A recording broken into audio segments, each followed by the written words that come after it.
Bismillahirrahmanirrahim. Assalamualaikum warahmatullahi wabarakatuh. Alhamdulillahirabbil alamin wa bihi nasta'inu ala umurid dunya waddin. Assalatu wassalamu ala asyrafil anbiya'i wal mursalin wa ala alihi washabihi ajma'in. Qala rabbi shrahli sadri wa yassirli amri wahlul 'uqdatam min lisani yafqahul qawli. Amma ba'du. Perkenankanlah saya hadirin rahimakumullah untuk menjabarkan sedikit tentang 4 golongan menurut Imam Ghazali. Yang pertama adalah golongan rajulun yadri wa yadri annahu yadri.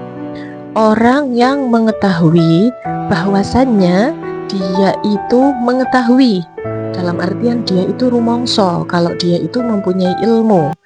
Nah, untuk golongan seperti ini dinamakan dengan orang yang ngalim. Ngalim itu mempunyai ilmu dan beliau menyadari ilmunya itu harus dimanfaatkan dengan sebaik-baiknya. Ini adalah golongan yang paling mulia. Maka patut bagi kita untuk mengikutinya. Harus kita follow terus, kita ikuti kajian-kajiannya, kita ikuti dakwah-dakwahnya, seperti itu. Kemudian yang kedua adalah rajulun yadri wala yadri annahu yadri, yaitu adalah orang yang mengetahui tapi dia tidak merasa bahwa dirinya itu mengetahui. Nah, orang-orang dengan golongan seperti ini sering dikatakan orang yang lalai ataupun ceroboh oleh para ulama, karena sesungguhnya dia itu punya ilmunya, tapi dia tidak menyadari bahwa sesungguhnya dia itu berpotensi. Misal ketika dia mengerjakan suatu pekerjaan, sebenarnya dia tahu ilmunya seperti ini, tapi dia hanya asal-asalan melakukannya. Dia tidak maksimal, dia tidak memanfaatkan potensi yang sebenarnya ada di dalam dirinya. Dia adalah orang yang lalai ataupun ceroboh. Maka ketika kita bertemu dengan orang seperti ini, penting bagi kita untuk mengingatkannya. Kita harus mengingatkan bahwa sebenarnya dia itu punya potensi. Jangan hanya didiamkan saja. Maksudnya jangan cuma dilihat saja, jangan didiamkan, karena sebenarnya dia mungkin butuh yang namanya dorongan dari temannya. Di tingkatan selanjutnya ada rajulun la yadri wa yadri annahu la yadri. Orang yang tidak tahu tapi dia merasa dirinya itu tidak tahu. Nah, orang yang seperti ini dinamakan dengan orang bodoh tapi dia mau belajar. Ngaten niku.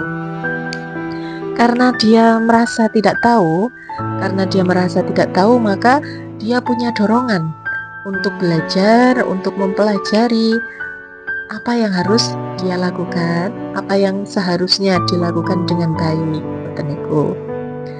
Orang seperti ini harus kita dukung dengan segala daya dan upaya kita. Sebisa kita dorong, kita ajak, kita temani mereka. Yang terakhir ada rajulun la yadri wa la yadri annahu la yadri. Orang yang tidak mengetahui dan dia tidak tahu kalau bahwa dirinya itu tidak tahu. Orang seperti ini sering dinamakan dengan orang yang double bodohnya. Sudah tidak tahu, terus dia nggak ngerasa kalau dirinya itu bodoh. Ini adalah tipe orang yang harus kita jauhi, ya teman-teman. Orang yang seperti ini tidak akan mau disalahkan, tidak akan mau diajari, tidak akan merasa bersalah ataupun merasa kalau pendapatnya itu salah. Justru malah pendapatnya itu bisa menyesatkan, dia nggak akan merasa seperti itu. Maka penting bagi kita untuk menjauhi orang-orang seperti ini. Berteman memang bisa dengan siapa saja, tapi penting juga bagi kita untuk bisa memilihnya dengan baik. Karena aktsirul ikhwan fa inna likulli mu'minin syafa'atan, yang artinya perbanyaklah teman, karena sesungguhnya teman yang baik atau teman yang mukmin